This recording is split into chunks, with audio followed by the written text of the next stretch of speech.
નમસ્કાર દર્શક મિત્રો, હું છું રૂપલ લુણીચિયા. સંપૂર્ણ ન્યૂઝમાં આપનું સ્વાગત છે. બનાસકાંઠા જિલ્લાના પાંથાવાડા પોલીસ સ્ટેશન વિસ્તારમાં લોકલ ક્રાઇમ બ્રાન્ચ પાલનપુર દ્વારા દારૂ વિરુદ્ધ મોટી કાર્યવાહી કરવામાં આવી છે. પાંથાવાડા ટાઉનમાં કન્યાશાળા સામે મેઇન હાઈવે પર રોડ પરથી મહિન્દ્રા એક્સયુવી 300 કારના ગુપ્તખાનામાંથી ભારતીય બનાવટના વિદેશી દારૂ ઝડપી પાડવામાં આવ્યો છે. પોલીસે એક આરોપીની ધરપકડ કરીને કુલ ₹8,29,859નો મુદ્દામાલ જપ્ત કર્યો છે.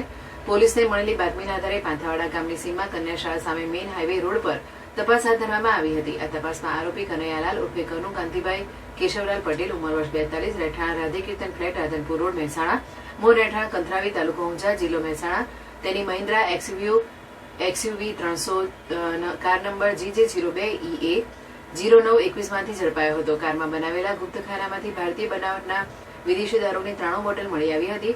પોલીસે દારૂની 93 બોટલો કિંમત ₹3,04,859 અને મહિન્દ્રા કાર કિંમત ₹5,00,000 અને એક મોબાઈલ ફોન કિંમત ₹25,000 સહિત કુલ ₹8,39,859નો મુદ્દામાલ જપ્ત કર્યો હતો.